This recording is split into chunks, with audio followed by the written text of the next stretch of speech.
우리에게 주시는 말씀이 있습니다. 민수기 35장 9절부터 15절까지 말씀입니다.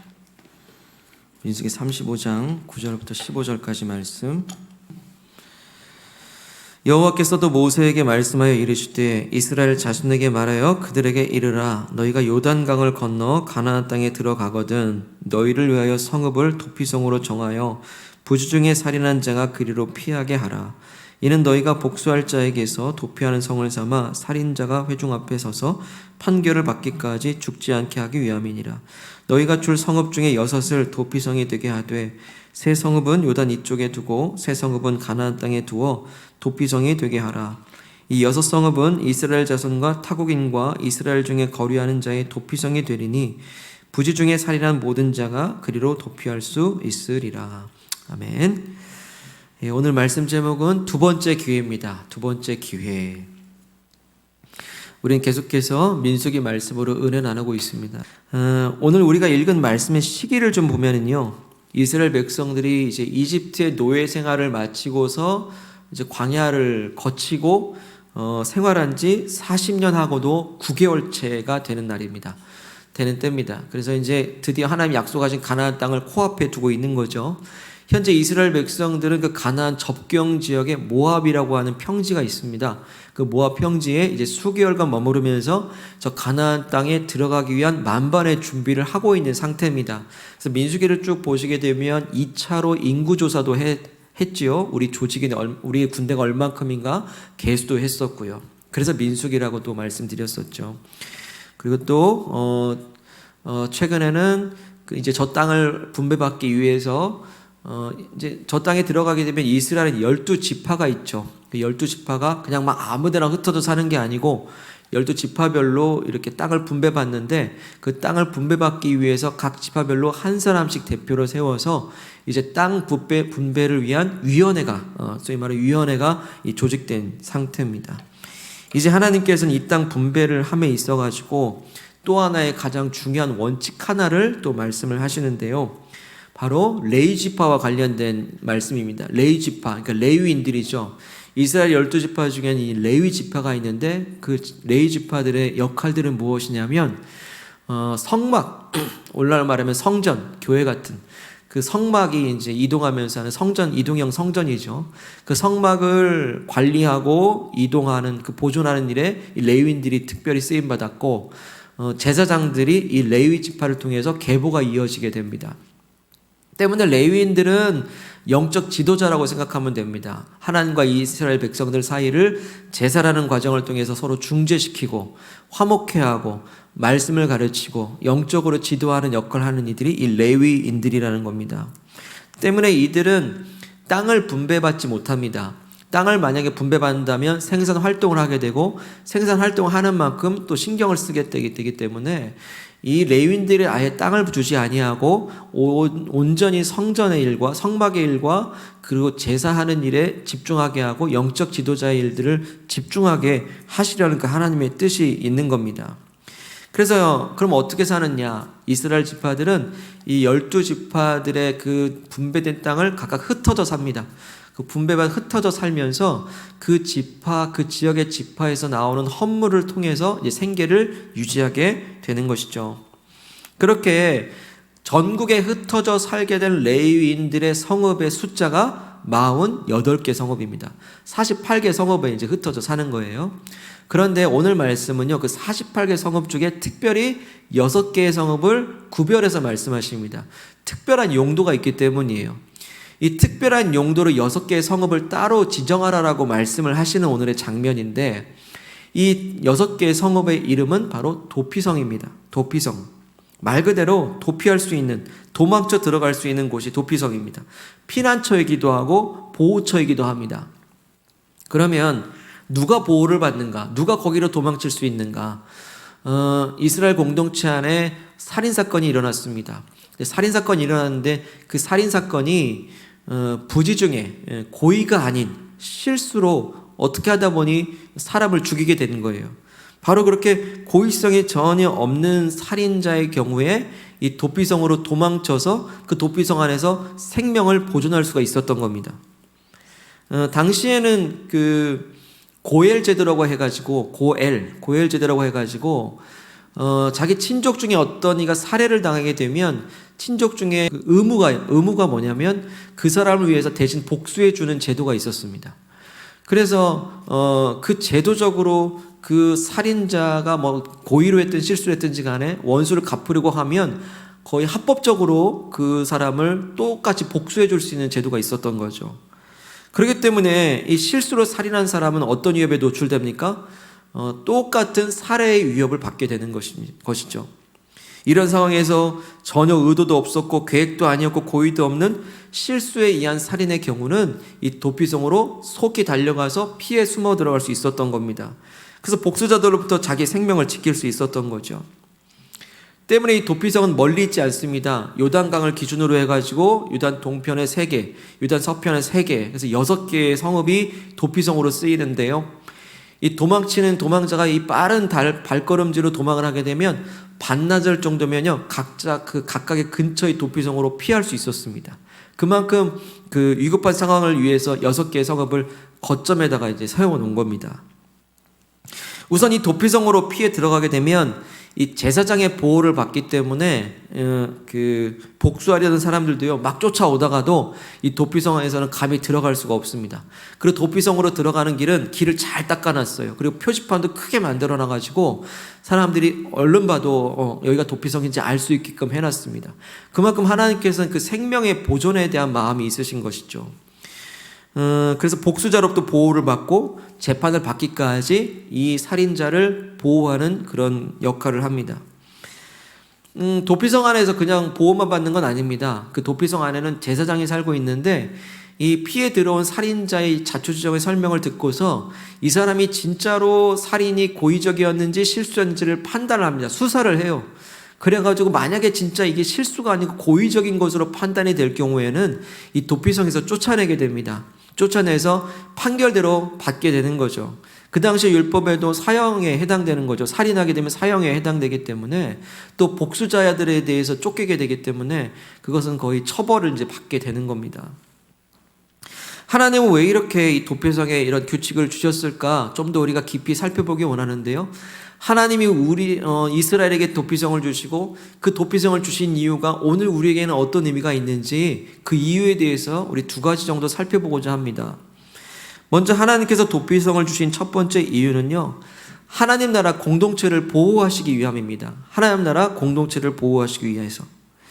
만약 생각해 보시죠. 이 도피성이 없는 상태에서 살인사건이 벌어졌다면 어떨까요?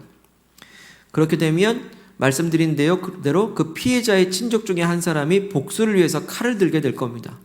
그래서 복수를 했다고 치죠. 그러면은 또 다른 피해자가 되어져 버린 그 당사자들의 그 친족이 가만히 있겠습니까? 또 그들도 칼을 들게 될 것이고 또 복수를 하게 될 겁니다. 피해 복수는 또 다른 복수를 계속해서 일으키게 되는 연속작용이 있는 것입니다. 역사적으로도 보시죠. 이 땅에 많은 나라들이 이 원수 갚는 일이 끊이지 않기 때문에 그렇게 많은 전쟁들이 또 이렇게 일어난 거 아니겠습니까? 이처럼 연속된 복수는요, 이스라엘 지파 간에 점점 커지게 되게 되고 같은 동족끼리 전쟁이 일어나게 될 겁니다. 자, 하나님께서 이스라엘 백성들을 택하신 이유가 있습니다. 굳이 이 많은 나라 중에 이스라엘의 그 민족을 택하시고 그렇게 40년 동안 그렇게 광야에서 훈련시키시고 약속의 땅까지 주시면서까지 이스라엘 백성들을 왜 택하셨습니까? 바로 이 땅 가운데에 하나님을 잘 믿는 백성 하나 택해서 그 약속의 땅에 들어가게 하셔서 그 땅에서 하나님을 잘 섬기는 하나님 나라 백성, 하나님 나라를 만들기 위해서 그 백성을 택하고 여기까지 인도하신 거거든요. 그런데 기껏 인도해 놨더니 그 어떤 살인사건의 그 한 지점 때문에 피해 복수가 막 점점 확대되고 지파 간에 막 전쟁이 일어나는 겁니다. 그게 진짜 하나님 나라라고 볼 수 있습니까? 그건 절대 하나님 나라라고 볼 수가 없는 것이죠. 그래서 하나님께서는 애초부터 너희가 거주하는 그 약속의 땅에서는 피를 흘리지 말라라고 말씀하세요. 우리 35장 33절 한번 찾아볼까요? 거의 끝절이죠. 한번 33절 읽어보겠습니다. 시작. 너희는 너희가 거주하는 땅을 더럽히지 말라. 피는 땅을 더럽히나니 피 흘림을 받은 땅은 그 피를 흘리게 한 자의 피가 아니면 속함을 받을 수 없느니라. 아멘. 이 가나안 땅은 하나님 나라로 주신 땅입니다. 거기서 하나님 나라를 이뤄가라고 주신 땅인데 거기에 피를 흘리고 있어요. 동족끼리. 그 땅은 더러워지는 겁니다. 때문에 하나님께서는 이 도피성이란 제도를 주셔서 혹시라도 있을 그 복수들을 사전에 방지를 하시고 이 공정한 재판을 거쳐가지고 무분별한 살인이 일어나지 않도록 이 도피성을 주신 겁니다. 그래서 이 도피성은 하나님 나라 공동체를 보호하는 역할을 할 뿐만 아니라 하나님의 나라로 주신 그 땅을 평화롭게 그리고 안전하게 유지시키는 아주 중요한 제도입니다. 하나님께서는 오늘 우리에게도 말씀을 하십니다. 이러한 도피성들을 우리 각자 마음 안에도 생활 가운데 만들어 두라라고 말씀하십니다. 우리 마음 안에도 도피성이 있어야 됩니다. 우리 마음 안에도 도피성의 성문을 닫지 말고 항상 열어두어야 됩니다. 자, 이렇게 되면 어떻게 될까요? 우리 마음에 도피성을 마련하고 도피성 성문을 닫지 않는다면 우리는 어떻게 될까요? 우리도 누군가를 복수하려는 마음을 내려놓게 됩니다. 우리도 원수 갚고 싶은 마음들을 하나씩 내려놓게 되는 겁니다. 물론 사람의 생명을 해친 것은 처벌받아 마땅합니다. 그래도 만약에 그것이 실수라고 하는 경우에는 인정될 때는 그 실수에 대해서 우선은 도피성에 들어오게 해서 자초지종은 들어봐야 될 거 아닙니까? 그리고 그 허락되는 한 그 실수를 다시 만회할 수 있는 기회를 주고 네가 지금 이제는 실수했지만 다시는 그렇게 하지 마. 제대로 살 수 있는 삶을 그런 기회를 줘야 되는 것이 가장 좋은 거 아니겠습니까? 그래서 내 마음에 도피성이 있다라는 말은 내 주변에 어떤 사람들이 실수합니다. 그리고 어떤 잘못을 합니다. 그랬을 때 우리가 그 실수에 대해서 즉각 반응하진 말고 우리의 혈기를 부리고 우리가 상처 주는 말들을 해버리고 때로는 낙심케 하는 그런 즉각 반응하기 이전에 먼저 마음의 문을 열고서 그 사람의 상황을 한번 들어보고 왜 그랬는지 한번 그 차초증을 들어보는 겁니다. 그걸 통해서 오해했던 것을 이해로 풀어내고 그리고 우리 마음 안에 도피성의 문을 활짝 열어줘서 그 사람에게 다시 한번 기회를 주게 될 때 그 기회를 통해서 그 사람이 다시 성장할 수 있는 길을 열어주는 것, 그게 바로 도피성을 가진 사람의 자세입니다. 그게 바로 도피성의 성문을 활짝 열어놓은 마음의 성도의 상태인 것이죠. 이렇게 내 마음의 도피성을 마련하게 되면 우리 손에 들었던 분노의 칼, 복수의 칼, 나도 똑같이 되갚아주고 싶은 그런 험한 말들을 잠잠게 되는 아주 중요한 능력이 될 겁니다. 요즘에 그런 단어가 뉴스에 많이 나옵니다. 보복운전. 보복운전이라는 말, 운전도 위험한데 거기 보복이란 말이 말들이 아주 극단적이에요. 복수운전, 보복운전. 심심치 않게 뉴스에 등장합니다. 얼마 전에 저도 운전을 하다 보니 옆차에서 봉고차와 또 어떤 차가, 승합차와 어떤 차가 레이스를 하듯이 서로 막 보복운전을 하는 겁니다. 끼어들었다가 경적 울렸다가 하이빔을 켰다가 굉장히 위험했습니다. 그리고 저도 위험해질 뻔했어요. 그런데 만약에 그 운전자들의 마음에 도피성이 있었으면 어땠을까요? 운전자들의 마음에 도피성 하나 주고 그 문을 열어놓았다면 어땠을까요? 마음을 좀 여유 있는 그 마음을 열어놨다면 어땠을까요? 그렇게까지 운전했을까요? 그분들이 오늘 설교를 들었어야 되는데, 그죠? 그 보복운전이 다른 사람에게도 피해를 주고 교통질서를 무너뜨립니다. 질서를 무너뜨려요. 이 의미는 굉장히 우리에게 중요한 의미를 줍니다. 왜 우리의 공동체의 질서가 무너질까요? 내가 속한 직장, 일터, 가정, 교회 공동체, 내가 만난 사람들 간에 그런 왜 질서가 무너지죠? 관계의 질서가 무너지는 이유가 있습니다. 그 무너지는 이유를 바로 보게 되면 서로를 용납하는 마음이 없어요. 다시 말해 서로를 향한 도피성의 마음이 없는 겁니다.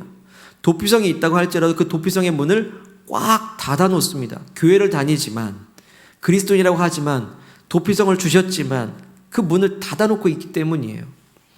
서로를 용납하는 마음, 서로의 실수를 있는 그대로 바라보려고 하는 그 열린 마음이 없기 때문에 그 공동체 안에서는 늘 어떤 일이 일어납니까? 되갚아 주려는 마음들이 오가게 되는 겁니다. 분노대로 쏟아내는 그런 분위기가 되는 거예요. 그렇게 될 때 평화가 있겠습니까? 끊임없는 갈등이죠. 끊임없는 다툼이 있는 겁니다. 가정의 질서가 무너지는 이유, 공동체의 질서가 무너지고 우리 학교 친구들과 그런 질서가 무너지는 이유는 이런 도피성의 마음들이 없기 때문입니다. 그 한 마음을 받아주지 못해요. 하나님께서 이 땅에 세우고자 하신 나라는요, 하나님 나라, 곧 질서의 나라입니다. 평화의 나라입니다.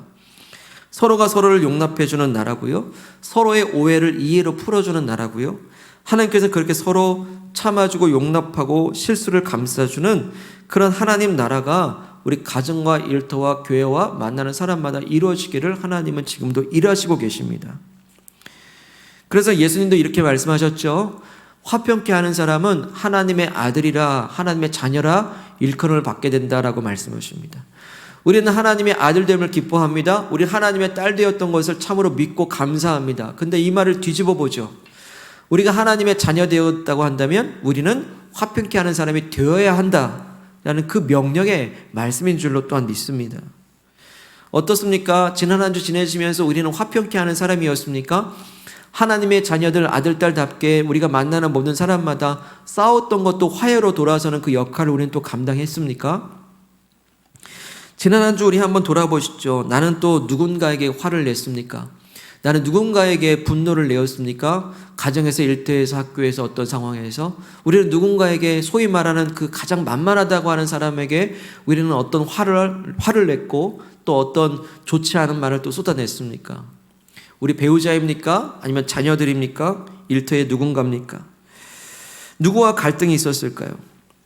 근데 한번 다시 그 갈등의 지점들을 돌아보시죠. 만약 그때 내가 도피성의 문을 열어놓았다면, 내가 그때 만약 도피성이 있었다면 그 깨진 관계들이 그렇게 깨진 상태로 있었을까? 오히려 더 좋은 결과가 있진 않았을까? 그런 생각이 또 들진 않습니까? 내 마음의 도피성 문을 열고, 그래, 사람이라고 하면 누구나 실수할 수 있어. 나도 똑같은 실수를 범할 뻔했지. 그런 열린 마음이 있다라고 할 때 그 사람에 대한 오해를 이해로 바꾸려는 그런 노력이 있을 때에 우리는 하나님의 자녀답게 그야말로 화평의 지점들을 더 풍성하게 만들어 갈 수 있었을 것입니다. 어떠신지요?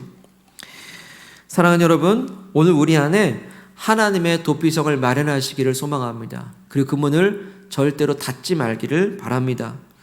오늘도 내 주변에 실수해서 넘어진 사람들을 용납하고 손 내밀 때 원수 갚는 마음이 사라질 것이고 오해가 이해로 풀어지면서 우리 가정과 일터 그리고 관계들마다 하나님 나라 평화의 나라가 시작될 줄로 믿습니다. 그런 하나님의 자녀다움이 있기를 축복합니다. 그런데 이렇게 우리가 서로의 실수를 왜 용납해야 될까요? 왜 우리가 서로의 실수를 그렇게 참아내면서 또 실수한 사람들에게 손을 내밀어야 될 그 이유가 뭘까요? 그 이유는 바로 예수님께서 내 모든 실수를 다 먼저 용납해 주셨기 때문입니다. 그렇기 때문에 예수님이야말로 진정한 도피성이 되어 주십니다. 우리가 잘못했을 때, 우리가 실수했을 때 누가 용납해 주세요?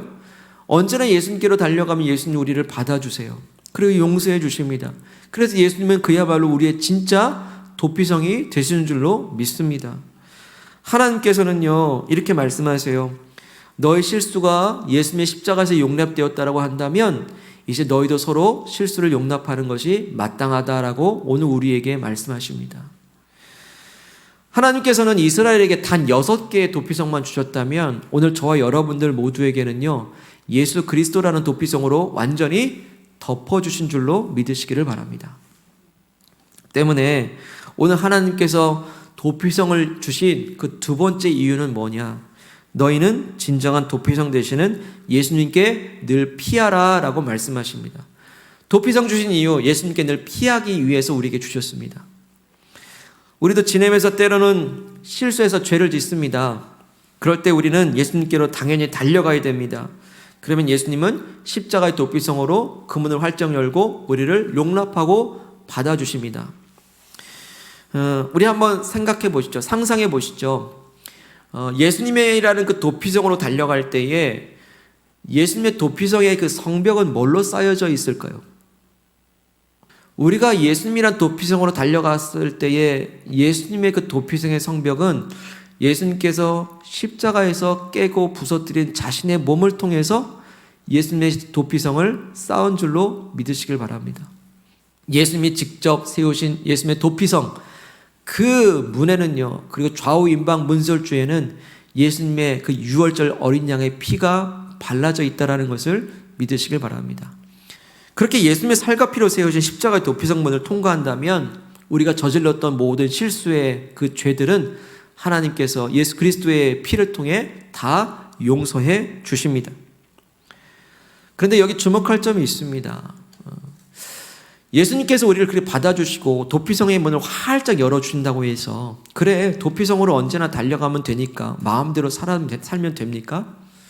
절대로 마음 내키는 대로 살면 안 됩니다.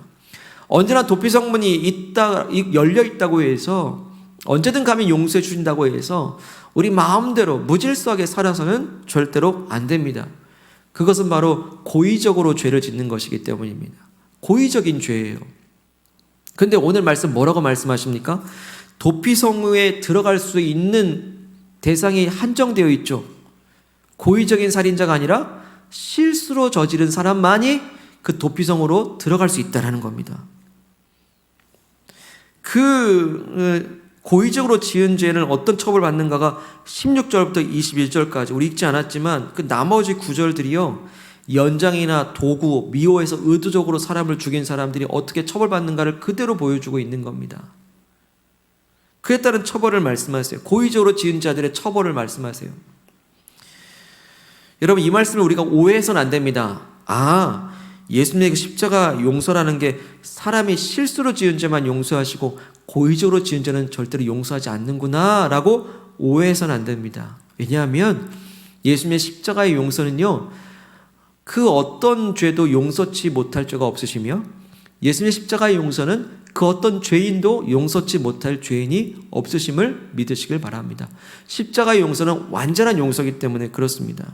하지만 다만 그 십자가를 바라보면 우리는 어떠해야 됩니까? 우리 입장에서 생각하게 되면 우리가 오늘 성도 거룩한 물이라고 한다면 그리스도라고 한다면 우리가 일부러 고의적으로 짓는 죄는 절대로 없어야 될 줄로 믿습니다.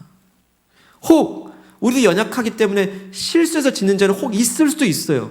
하지만 그리스도인의 삶에서 고의적으로 일부러 짓는 죄는 결단코 없도록 우리는 결단해야 된다는 겁니다. 최선을 다해야 됩니다. 다시 말해서 예수님의 십자가의 도피성이 우리에게 준비되어져 있다고 해서 마음대로 내키는 대로 살면 절대 안 된다는 말씀입니다. 예를 들어보죠. 우리는 베드로를 알고 있습니다. 가장 으뜸주자 베드로. 베드로가 어떤 죄를 지었죠? 바로 예수님을 3번이나 부인하는 죄를 지었습니다. 예수님이 붙잡히셨습니다. 예수님이 어떻게 될까 뒤에서 멀리 따라가다가 그 재판장의 뜰에 예수님이 재판받으실 때에 이제 베드로도 무리들에게 섞여 있었습니다. 그런데 그 중에 있던 한 사람이 베드로를 딱 알아챕니다. 이 사람도 이 예수라는 사람과 함께 있던 자다라고 사람들에게 얘기를 합니다.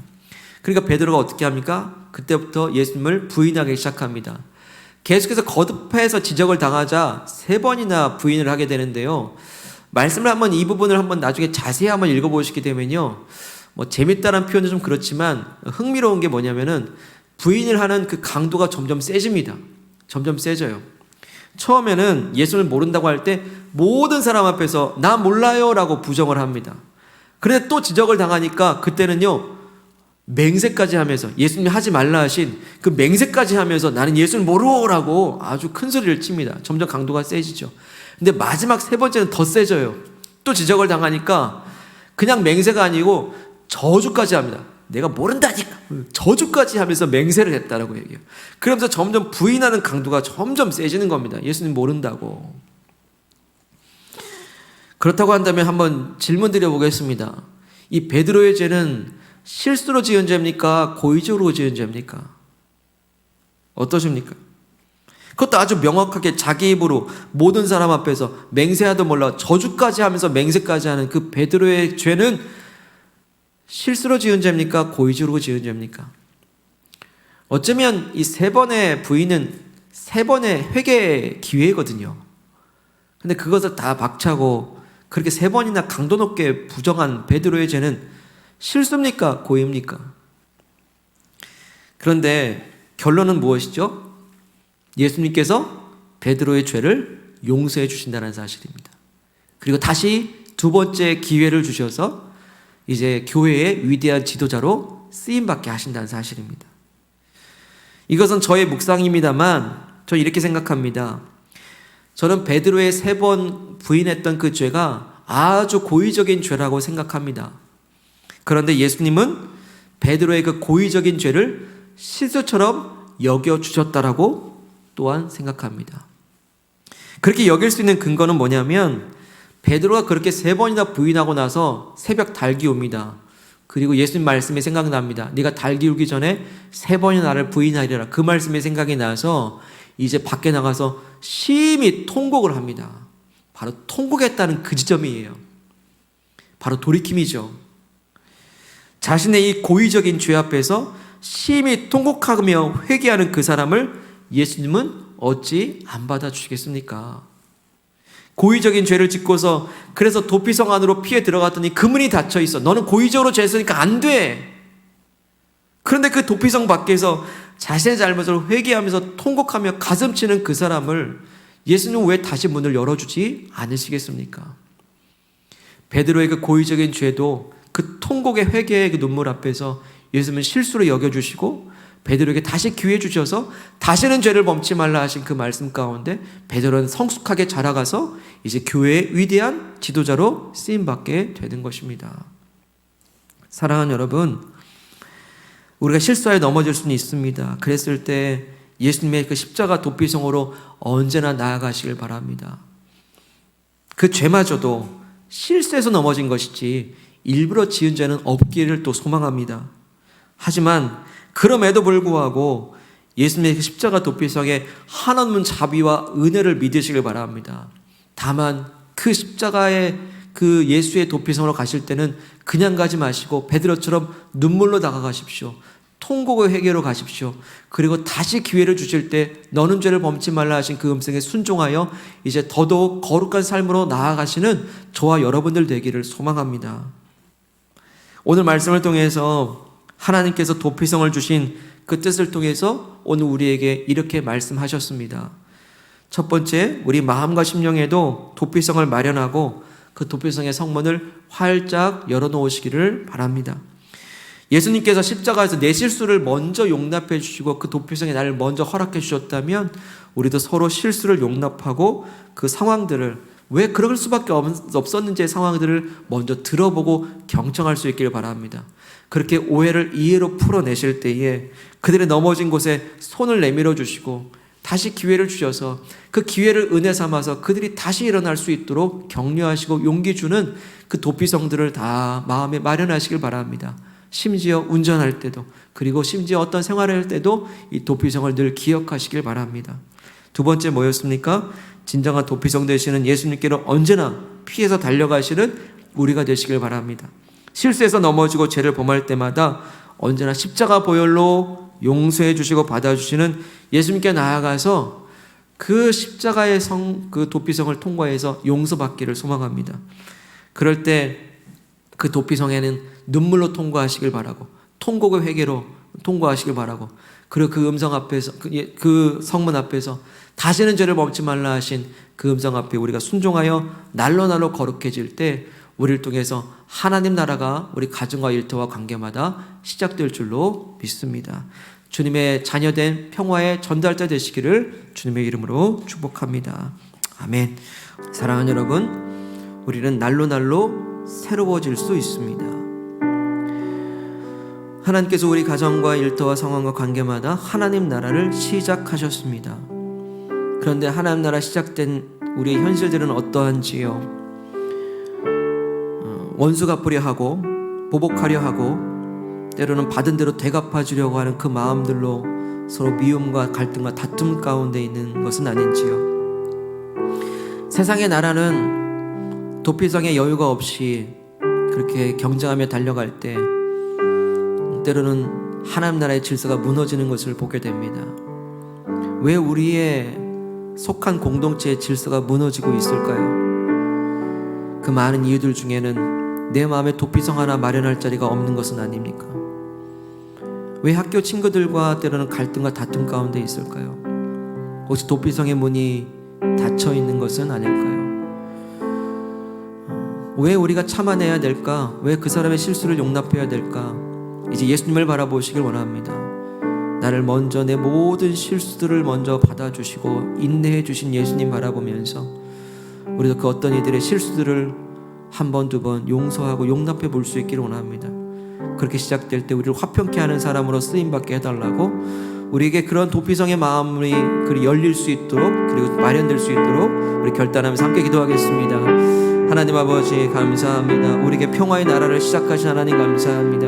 우리에게 하나님 나라를 시작하신 하나님 감사와 영광 올려드립니다. 이제 그 하나님 나라를 이루어갈 때 나부터 아버지 예수님의 도피성이 마련되기 원합니다. 나로부터 예수님의 그 도피성의 성문이 열려있기를 간절히 원합니다.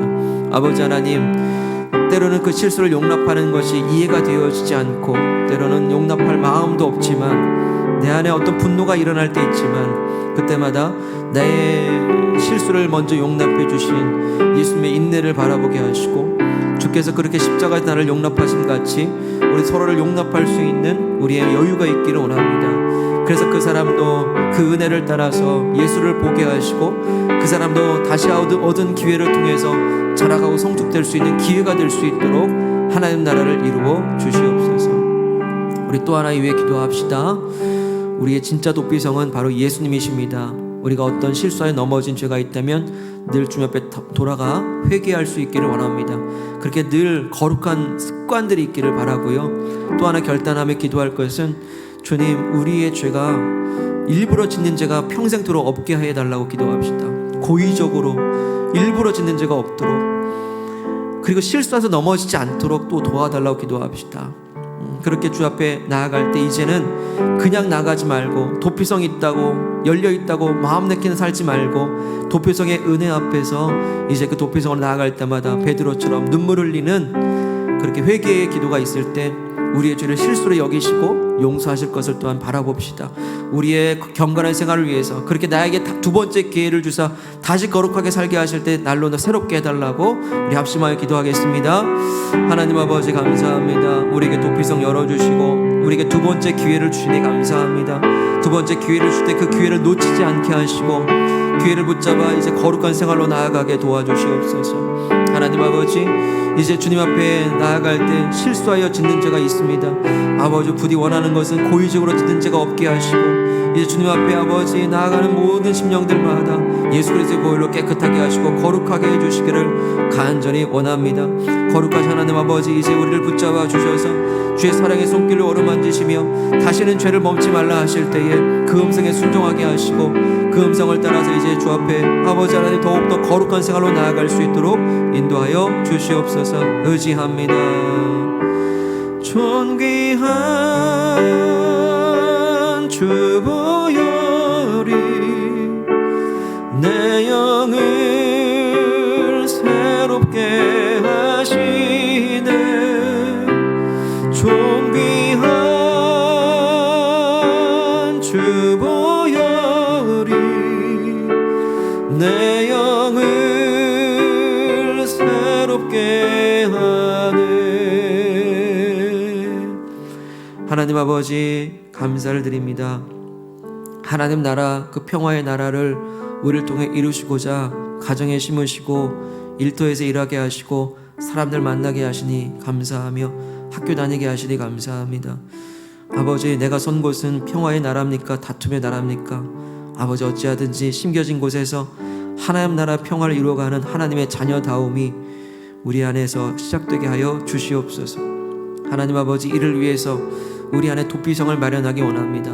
그 누군가의 실수, 누군가의 잘못들, 그 오해에 있던 그런 갈등의 그런 여지들을 이제 들어보게 하시고 손 내밀게 하시고 용납하게 하여 주셔서 이제 아버지 하나님 다시 서로에게 기회를 주게 될 때에 그 기회를 얻은 그 사람도 그 은혜를 힘입어서 다시 도약하고 새로워지는 변화들을 우리가 맛보게 도와주시옵소서.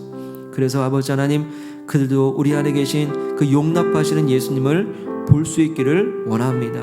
나를 먼저 용납하신 주님, 그 예수님 바라보며 우리 서로 용납하고 서로 실수를 받아내며 기회 주는 삶이 되게 원하오니 이제 주님 우리의 삶이 매 순간마다 주께로 피하는 삶이 되기를 원합니다.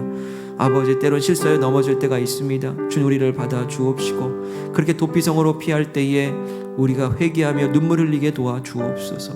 아버지, 부디 원하는 것은 우리 평생토록 일부러 짓는 죄가 없게 하여 주옵소서. 고의적으로 짓는 죄가 없도록 우리를 붙잡아 주옵소서. 그럼에도 불구하고 통곡하고 회개하는 모든 심령들마다 용납하여 주실 때 이제 주님 말씀하옵소서. 다시는 죄를 범치 말라.